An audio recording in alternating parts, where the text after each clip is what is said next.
तो बच्चों क्या हाल चाल, सब बढ़िया होंगे। सबकी पढ़ाई बढ़िया चल रही होगी। अब अपन आगे बढ़ते हैं। हीट वाले पोर्शन का लास्ट टॉपिक हीट ट्रांसफर। कौन सा? Heat transfer. नया टॉपिक शुरू करने जा रहे हैं, हीट ट्रांसफर।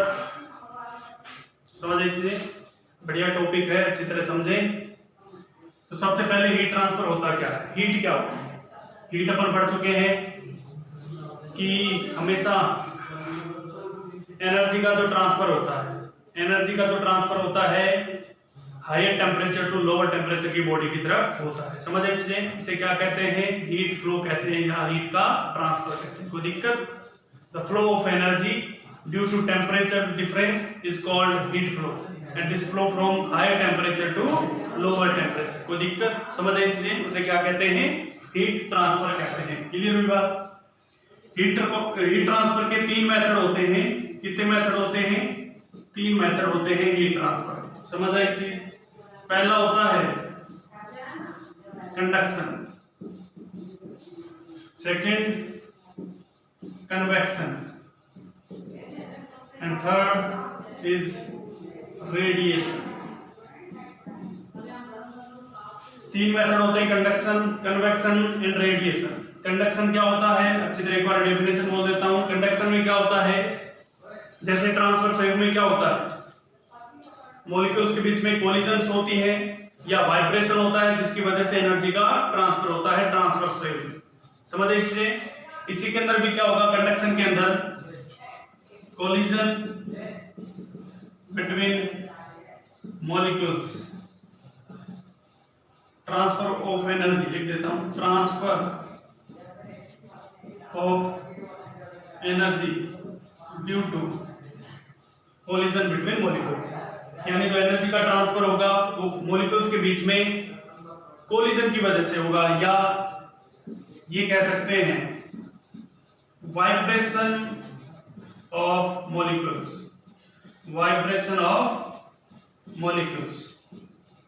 या तो उनके बीच कोलिजन का कह सकते हैं या उनके बीच की वाइब्रेशन कह सकते हैं। यानी एनर्जी का ट्रांसफर या हीट का ट्रांसफर ड्यू टू कोलिजन होगा या ड्यू टू वाइब्रेशन होगा, एक ही बात है। कोई दिक्कत? कन्वेक्शन में क्या होता है? कन्वेक्शन में क्या होता है कि कन्वेक्शन में मीडियम के पार्टिकल यानी गैस के मॉलिक्यूल खुद चल के जाते हैं। सॉलिड लिक्विड गैस हो, कुछ भी हो, इसमें तो वाइब्रेट हो गए, ऐसे ऐसे एक दूसरे को धक्के देके काम चला रहे थे। इसमें खुद अगर वहां जाना है तो इसको रिप्लेस करना पड़ेगा। ये खुद वहां जाएगा, एनर्जी ट्रांसफर करेगा, वापस आएगा, फिर एनर्जी लेकर जाएगा, फिर वापस आएगा। समझ आई चीजें? ये कन्वेक्शन होता है। रेडिएशन क्या होता है? सबसे फास्टेस्ट वे होता है किसका? हीट ट्रांसफर का। जैसे सनरेज आ रही है किसकी स्पीड से? लाइट की स्पीड से। तो रेडिएशन जो होता है सबसे फास्टेस्ट मेथड होता है रेडिएशन का, और सी की स्पीड से चलती है। कंडक्शन में मीडियम रिक्वायर्ड होता है। क्या होता है? मीडियम रिक्वायर्ड होता है, और कन्वेक्शन में भी मीडियम रिक्वायर्ड होता है। समझ आई चीजें? ये conduction solid, liquid and gas तीनों में हो सकता है। सॉलिड, लिक्विड एंड गैस तीनों में हो सकता है, लेकिन मोर यानी ज्यादातर किस में होता है? सॉलिड के अंदर होता है, लिक्विड और गैस के अंदर बहुत ही लेस होता है। समझ आई चीजें? कंडक्शन को कराने के लिए मीडियम रिक्वायर्ड है। दूसरी बात, ये सॉलिड, लिक्विड, गैस तीनों में हो सकता है, बट मोरली सॉलिड के अंदर ज्यादा होता है। समझ आई चीजें? लिक्विड और गैस के अंदर कम होता है, और इसमें कोलिजन वाइब्रेशन के थ्रू एनर्जी ट्रांसफर करते हैं। कन्वेक्शन के अंदर, कन्वेक्शन हमेशा लिक्विड और गैस के लिए होता है, और इसके अंदर मीडियम रिक्वायर्ड तो होता ही होता है। और इसके अंदर जो पार्टिकल होते हैं एक जगह से ट्रांसफर होते हैं दूसरी जगह तक। जैसे पानी है, पानी को जब अपन गर्म करते हैं तो पानी कहां से गर्म होना होता है? नीचे से शुरू होता है। तो क्या होता है कि पानी के जो मॉलिक्यूल है उनकी डेंसिटी, जिनकी हैवी होती है वो नीचे होते हैं, और जिनकी डेंसिटी हल्की होती है वो ऊपर होते हैं। तो पानी क्या होता है कि पानी के मॉलिक्यूल जैसे ही गर्म होते हैं तो उनकी डेंसिटी डिक्रीज होती है, और डेंसिटी डिक्रीज हो गए तो मॉलिक्यूल कहां जाएंगे? ऊपर जाएंगे। तो मॉलिक्यूल यहां से ट्रांसफर होता है, यहां एनर्जी देता है, और फिर यहां आता है, फिर एनर्जी लेता है, फिर यहां जाता है। समझ लीजिए, इस तरह ये प्रोसेस चलता रहता है। इसे क्या कहते हैं? कन्वेक्शन कहते हैं। इसमें भी मीडियम रिक्वायर्ड लिक्विड और गैस के लिए, और पार्टिकल एक प्लेस से दूसरे प्लेस तक जाते हैं। रेडिएशन फास्टेस्ट मेथड है हीट ट्रांसफर का, जैसे सन रेज आ रही है सन से, इसकी स्पीड c के बराबर होती है और इसमें मीडियम की कोई रिक्वायरमेंट नहीं होती, मीडियम रिक्वायर्ड नहीं होता, मीडियम की कोई रिक्वायरमेंट नहीं होती। अब ऐसे नहीं है कि मीडियम होगा तो रेडिएशन नहीं होगा, तो भी रेडिएशन हो जाएगा, लेकिन बिना मीडियम रिक्वायरमेंट के भी हो जाएगा। समझ आई चीजें? ये 3 तरह के मेथड होते हैं। कोई दिक्कत? समझ आई चीजें? नोट कर।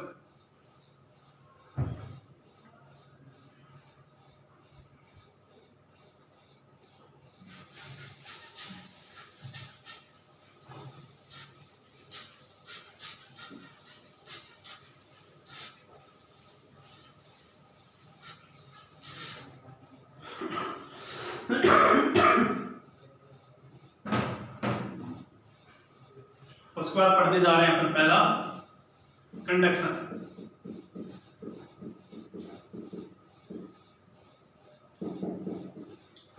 कंडक्शन अभी अपन ने पढ़ा। पहली बात, मीडियम रिक्वायरमेंट होती है एनर्जी ट्रांसफर के लिए, मीडियम रिक्वायर्ड।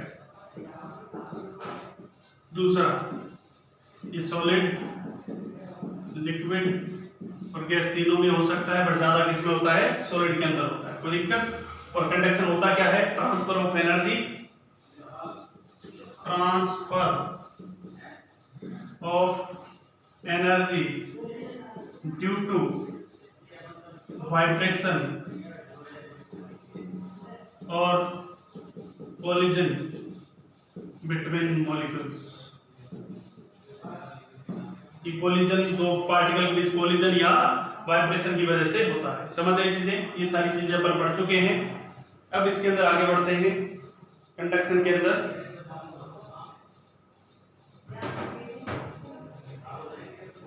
देखें कि मान लो ये एक बॉडी है जिसका टेम्परेचर T1 है, इसको कनेक्ट कर दिया मैंने T2 बॉडी से जिसका टेम्परेचर T2 है, और मान लेते हैं T1 is greater than T2, तो हीट का ट्रांसफर किधर से किधर होगा? T1 से होगा, किधर की तरफ होगा? T2 की तरफ होगा। होगा कि नहीं होगा? क्योंकि हाई टेम्परेचर है और ये लो टेम्परेचर, हीट का फ्लो में हाई टू लो टेम्परेचर होता है, तो T1 टेम्परेचर से T2 टेम्परेचर की तरफ बॉडी का हीट का फ्लो होगा। कोई दिक्कत? और हीट का फ्लो कब तक होगा? जब तक बॉडी किसमें ना आ जाए? इक्विलिब्रियम में ना आ जाए, जब तक बॉडी थर्मल इक्विलिब्रियम में ना आ जाए, दोनों बॉडीज का टेम्परेचर सेम ना हो जाए। अपन ये जो सारी हीट ट्रांसफर की कहानियां पढ़ेंगे वो थर्मल इक्विलिब्रियम में पढ़ेंगे, यानी थर्मल इक्विलिब्रियम आने के बाद ही सारी चीजें पढ़ेंगे। कोई दिक्कत? ऐसे नहीं है कि अपन पहले से शुरू करते हैं। जैसे एक समझाता हूं कि ये कोई बॉडी है, यहाँ पे किसी पाइप को गर्म करना है। अपन किसी कभी बार देखा होगा आपने, जो लोहा और उनका काम करते हैं वो एक साइड से क्या करते हैं? इस चीज को गर्म करते हैं। इधर से मैंने मान लो कोई आग जला रखी है, कि मैंने कोई आग जला रखी है और इधर से मैं गर्म कर रहा हूँ, तो तुम बताओ इसका टेम्परेचर मान लो कुछ टाइम के बाद क्या हो जाएगा? 100 डिग्री। क्या ये गर्म 100 डिग्री होगा तो 100 डिग्री हो जाएगा क्या? ये तो शुरू में कितना रहेगा? 0 डिग्री। तभी तो पकड़ के रख सकता है। अरे भाई साहब पीछे से पकड़ के रखता है और आगे से गर्म करता है। क्यों? क्योंकि यहाँ पे तो टेम्परेचर बढ़ता चला जाता है और यहाँ पे टेम्परेचर कम रहता है। तो टेम्परेचर ट्रांसफर कब होना शुरू होता है? कि मान लो ये 100 डिग्री तक ही गर्म हो सकता था, फिर भाई साहब इसके पास जो भी हीट आएगी तो हीट को 100 डिग्री तक ही गर्म हो सकता है, तो हीट को आगे ट्रांसफर करना शुरू करेगा, तो फिर ये वाला पार्ट गर्म होना शुरू होगा, फिर ये वाला, फिर ये वाला, फिर वाला, ऐसे ऐसे करते करते ये भी कहां पे आ जाएगा? 100 डिग्री सेंटीग्रेड पे आ जाएगा कुछ समय के बाद। समझ लीजिए? ऐसे नहीं है कि ये अगर 100 डिग्री पे हो गया तो ये भी 100 पे होगा, कोई जरूरी नहीं है, 0, 10, 20 कुछ भी हो सकता है। समझ लीजिए? जैसे ही ये स्टेडी स्टेट पे आएगा, यानी ये मैक्सिमम गर्म हो सकता था उतना हो गया, उसके बाद हीट का फ्लो होना दूसरे मॉलिक्यूल्स की तरफ हो जाएगा, वो गर्म होंगे, पहले ये गर्म होगा, फिर जैसे ये अपने मैक्सिमम पे आ जाएगा फिर इधर ट्रांसफर करना शुरू कर देगा, फिर ये गर्म होगा, फिर ऐसे ट्रांसफर करते करते काम हो जाएगा, पीछे तक पहुंच जाएगा। कोई दिक्कत? अपन कहानी जो पढ़ेंगे इसमें वो कब पढ़ेंगे? जब थर्मल इक्विलिब्रियम आ जाएगा। कोई दिक्कत? समझ रही चीज? जैसे कि ये कोई रोड है, ये कोई पार्ट है इसका ए बी, और ये कोई पार्ट है सी डी। क्लियर है? तो जब टेम्परेचर TA माइनस TB इसके बराबर हो जाएगा TC माइनस TD। ये मान लो इतना पार्ट था इन दो पार्ट का जो टेम्परेचर डिफरेंस अब किसके बराबर हो जाएगा, Tc माइनस Td, तब जाके अपन ये सारी कहानियां पढ़ेंगे, कोई दिक्कत। इसके बाद अपने पास आता है टेम्परेचर ग्रेडियंट। टेम्परेचर ग्रेडियंट, ये ग्रेडियंट नाम अपन ने पहले भी पढ़ा था। विस्कोसिटी में वेलोसिटी ग्रेडियंट क्या होता था, dv बाई dx, यानी जब किसी पार्ट के साथ डिस्टेंस का डिवाइड हो जाता है तो ग्रेडियंट बन जाता है। इसी तरह टेम्परेचर ग्रेडियंट जो होता है, टेम्परेचर का जब डिस्टेंस के साथ डिवाइड हो जाएगा तो क्या बन जाएगा, टेम्परेचर ग्रेडियंट हो जाएगा dt बाई dx, को दिक्कत। और ये dt बाई dx जो है, हमें ये पता है कि इधर टेम्परेचर 100 डिग्री था, इधर 0 डिग्री था, इधर जाने पे टेम्परेचर लगातार डिक्रीज हो रहा था। भाई साहब यहाँ पे 100 से हीट निकली तो इधर जाने पे टेम्परेचर बढ़ेगा क्या, डिक्रीज होगा। इसका मतलब इसके साथ नेगेटिव भी रखते हैं अपन, टेम्परेचर ग्रेडियंट इधर जाने पे टेम्परेचर डिक्रीज होता चला जाता है, इसलिए इसके साथ नेगेटिव साइन भी आता है, कोई दिक्कत। तो टेम्परेचर ग्रेडियंट क्या होता है, dt बाई dx। क्लियर बात है, उतार लो।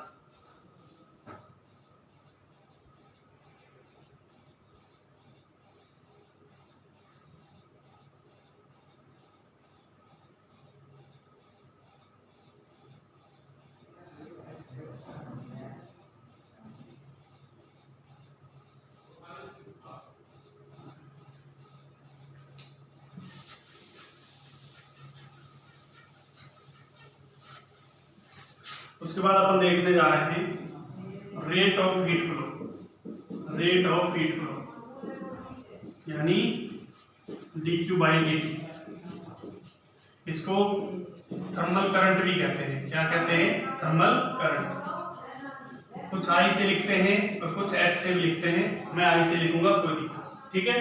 रेट ऑफ हीट फ्लो देख रहे हैं, तो ये मान लो बॉडी है, तो हमें एक बात पता होगा कि जो हीट फ्लो का जो रेट है वो किसके प्रोपोर्शनल होगा। जितना ज्यादा टेम्परेचर डिफरेंस होगा उतना ज्यादा क्या होगा, रेट हीट फ्लो होगा कि नहीं होगा। अभी अपन ने पढ़ा था पिछले 2-3 चैप्टर में पढ़ते आ रहे हैं, जितना ज्यादा टेम्परेचर डिफरेंस उतना ज्यादा हीट आएगी, इसलिए हीट का रेट फ्लो उतना ही ज्यादा होगा जितना टेम्परेचर डिफरेंस ज्यादा होगा। अगर इसकी लेंथ है, अगर ये बहुत बड़ा होता गया तो अपने पता है जितना ज्यादा बड़ा होगा उतनी हीट का फ्लो कम होगा कि नहीं होगा। जितना ज्यादा बड़ा पाइप है, हीट का फ्लो कराना उतना ही टेढ़ा है, इसलिए जितनी ज्यादा लेंथ उतना ही हीट का हीट फ्लो कम होगा। और इसका क्रॉस सेक्शन एरिया मान लो ए है, तो ये क्रॉस सेक्शन एरिया मान लो ए इतना छोटा अगर बड़ा होता जाए तो जितना ज्यादा एरिया बड़ा होगा उतना ही हीट फ्लो कराना हमारे लिए आसान होगा। जितना ज्यादा ये एरिया बड़ा होगा उतना ही हमारे लिए हीट का फ्लो कराना आसान रहेगा। ये छोटा सा एरिया है, हीट का फ्लो कराना टेढ़ा है, जितना बड़ा होता जाएगा हीट का फ्लो कराना आसान होगा, कोई दिक्कत। तो इसका मतलब है अगर मैं इन तीनों समीकरणों के एक साथ कंबाइन कर दूं तो dq by dt is proportional बन गया a dt by l। l को मैं ये लिख दूं लेंथ के साथ, छोटा सा पार्ट लेके ही dx लिख देता हूं, छोटा सा पार्ट लेके ही x पे जाके कोई dx, क्योंकि अपन छोटे से टेम्परेचर की बात कर रहे हैं। a dt बाई dx, कोई दिक्कत। यहां से बन गया dq बाई dt, जैसे ही प्रोपोर्शनलिटी मैंने साइन हटाया तो कोई ना कोई कांस्टेंट आएगा ka dt बाई dx। तो dq by dt is equal to ka dt by dx। ये हमारे लिए फॉर्मूला आता है रेट ऑफ हीट फ्लो का, रेट ऑफ हीट फ्लो का। तो k हमारे पास ये जो आता है इसे कहते हैं थर्मल कंडक्टिविटी। क्या कहते हैं, थर्मल कंडक्टिविटी, थर्मल कंडक्टिविटी, कोई दिक्कत। तो मैं इस चीज को लिख रहा हूं,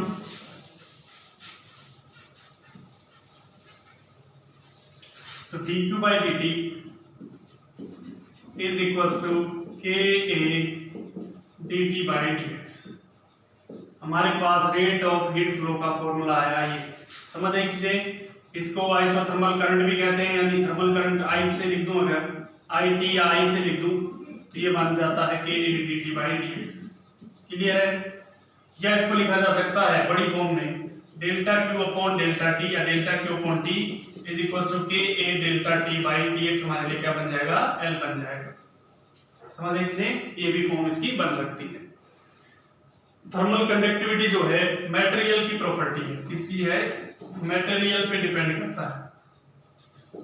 प्रॉपर्टी ऑफ मटेरियल, यानी मटेरियल पे डिपेंड करेगा, ऐसे कोई मतलब नहीं नहीं है कि हीट फ्लो कितना हो रहा है क्या नहीं हो रहा। समझ रहे चीजें। अगर यहाँ पे के की कोई यूनिट पूछ ली जाए, यूनिट ऑफ के, तो के की यूनिट क्या होगी? ये dq बाई dt क्या होती है? पावर होती है। इसको मैं ये भी लिख सकता हूं, देखो जूल होती है इसकी यूनिट q की, पर सेकंड, जूल पर सेकंड हो गया। एरिया इधर आएगा तो मीटर स्क्वायर, 1 मीटर से कट जाएगा तो पर मीटर, और ये dt आएगा तो केल्विन।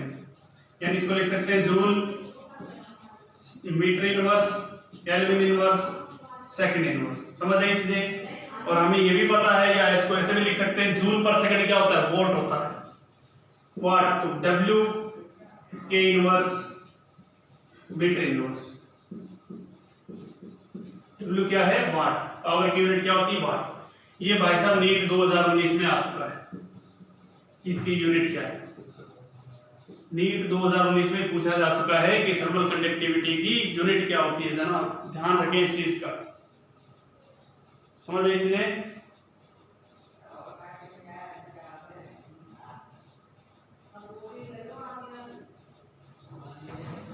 ये बात है, ये पूछा जा चुका है। इसके अगर डायमेंशन भी निकालने अपन, तो डायमेंशन अगर निकाली जाए तो डायमेंशन देखें, इसकी होगी ये पावर है, एनर्जी है, एनर्जी की होती है ml square t minus 2 upon time की होगी t की power 1 equal to k, a की होगी l स्क्वायर,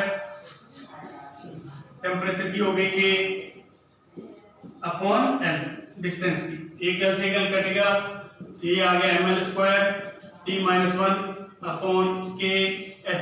समझ रहे इसे, ये किसकी यूनिट आ गई? k, dimension. इसको लिखेंगे m की पावर 1, l की पावर 1, t माइनस 1 और k की power minus 1। This is the dimension of k। Dimension शायद आपको निकालनी आती होगी, मैंने एक बार निकाल के दिखा दी। और यूनिट ये है, ये नीट 2019 में पूछा जा चुका है।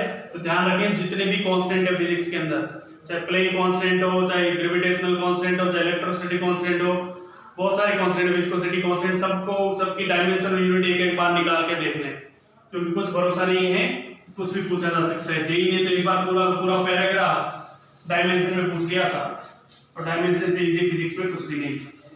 जिस साल मैंने आईआईटी जेईई एडवांस दिया था 2012 में, 2013 में, शायद 12 में, 13 में पूछा था उसने, उस टाइम मैंने दिया था, उस टाइम ये पूछा गया था डायमेंशन। तो डायमेंशन तो शायद आपको अच्छी तरह आता होगा, तो उसको अच्छी तरह करें। समझ लीजिए चीजें।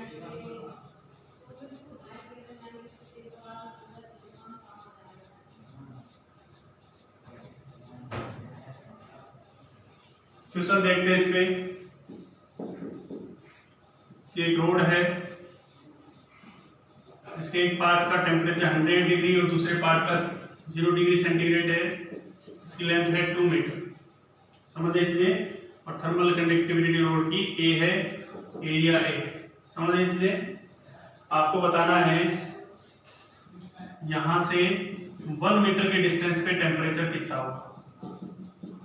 Find the temperature at 1 meter distance from 100 degree centigrade temperature। समझ लीजिए।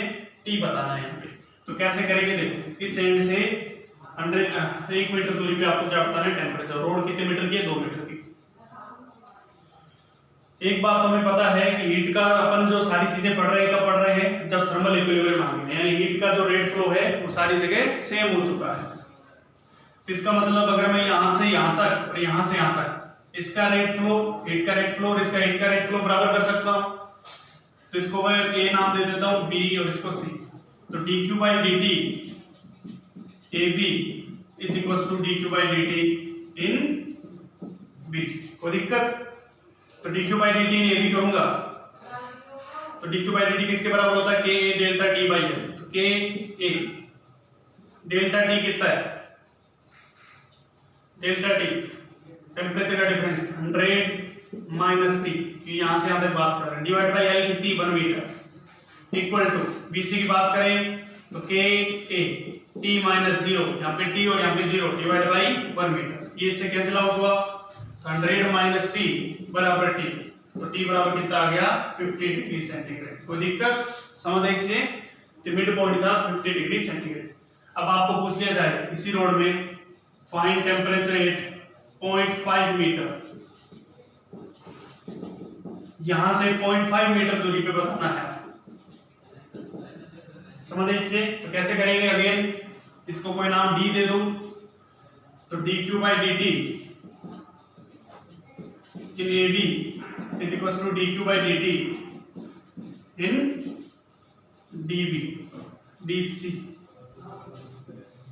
इतना पार्ट लिया मैंने और पूरा इतना पार्ट ले लिया, इतना पार्ट और इतना पार्ट, दोनों में हीट का रेट फ्लो क्या होना चाहिए, बराबर होना चाहिए। तो इसको लिखूंगा कि delta T 100 minus T upon L कितना 0.5 मीटर इज इक्वल्स टू के टी माइनस 0 अपॉन 1.5 मीटर।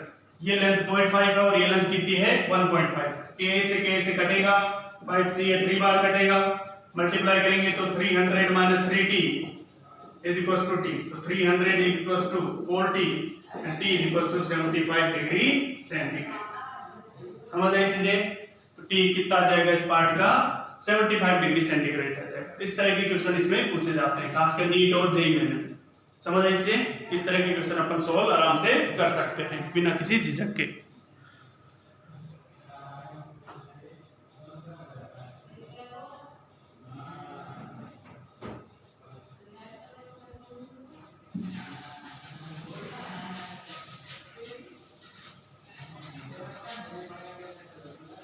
अगला क्वेश्चन देखें।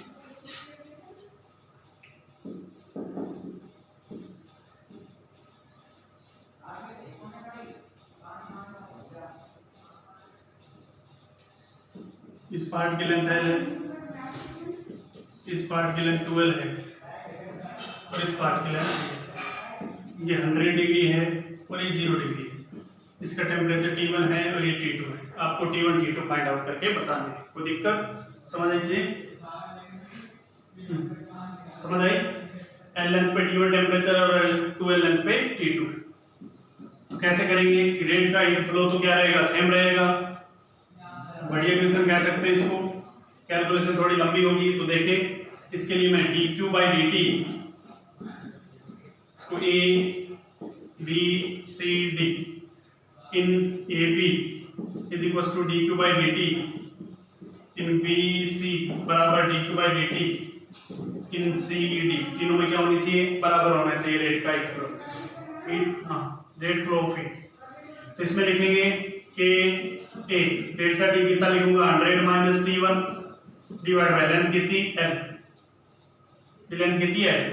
इसमें लिखूंगा कि T1 minus T2 BC process में T1 minus T1 T2 temperature और लेंथ कितनी है 2 है, बराबर इसमें लिखेंगे कि T2 माइनस 0 अपॉन लेंथ कितनी है 3 है। कोई दिक्कत, समझ आए। इसलिए किसी दो को पकड़े और सोल्व कर दें।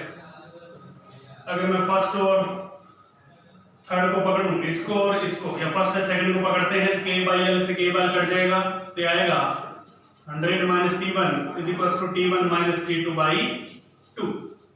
100 minus T1 is equals to T1 minus T2/2 is equal to ये आ जाएगा T2/3। समझ लीजिए, इन तीनों को सोल्व किया। इसको और इसको पकड़ेंगे तो 2 से मल्टीप्लाई करेंगे तो 200 minus 2T1 is equals to T1 minus T2। इसको इधर लाए तो 200 इज इक्वल्स टू आ गया, इसको इधर ले गया मैं 3T1 माइनस T2।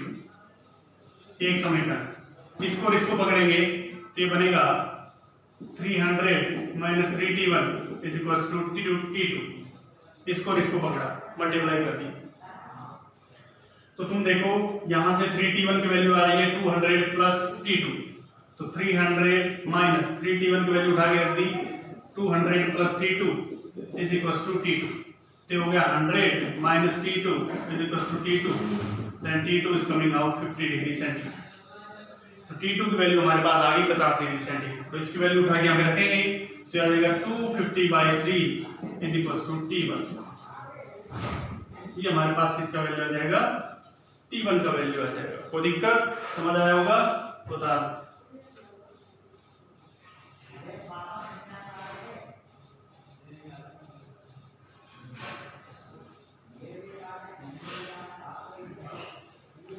समझ आई चीज। आसानी से। अगर ये अलग अलग होगा, मान लो इसका ये अभी तक तो के था, अगर ये 2k 3k कर दे, यहाँ पे 2k रख देंगे, यहाँ पे 3k रख देंगे, फिर सोल्व कर देंगे, कोई ऐसा दिक्कत वाला क्वेश्चन नहीं। समझ लीजिए, उतार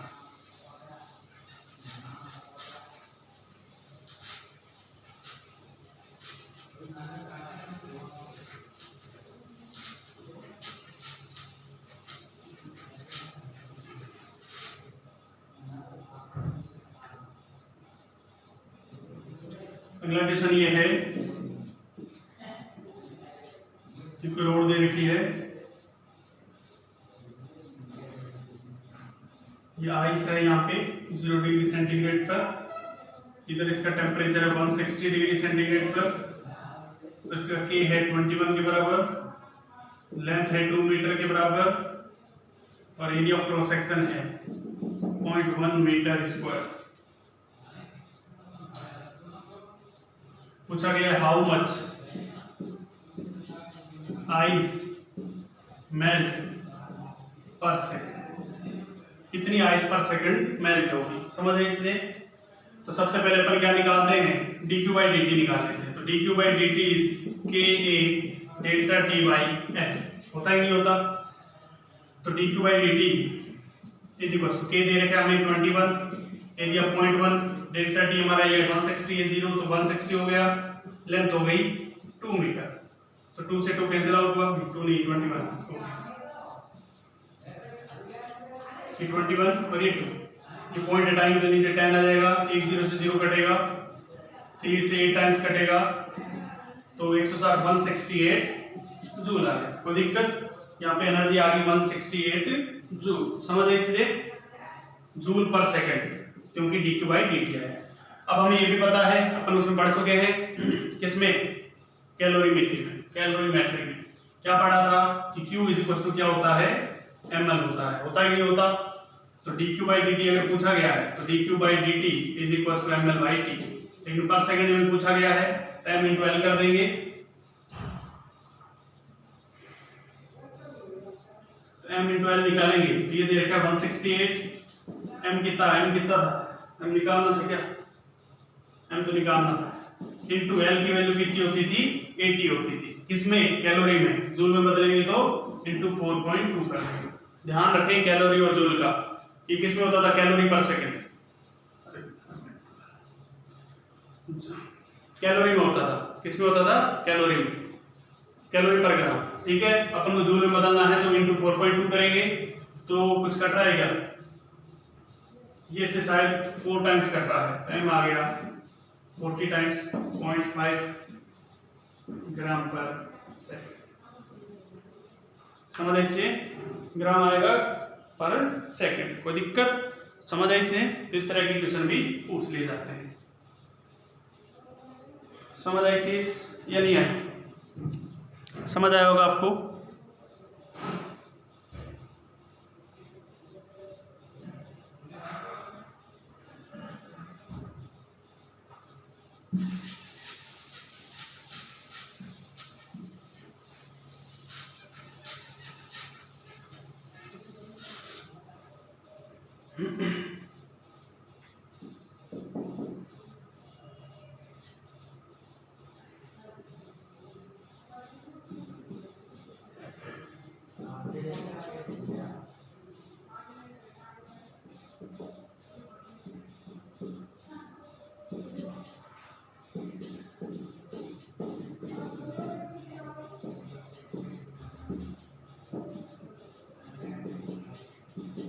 आपको टेम्परेचर ऑफ जंक्शन पॉइंट बताना है, टी है, के लेंथ है, के कंडक्टिविटी है लेंथ, तो आपको क्या बताना है, इसका टेम्परेचर बताना है।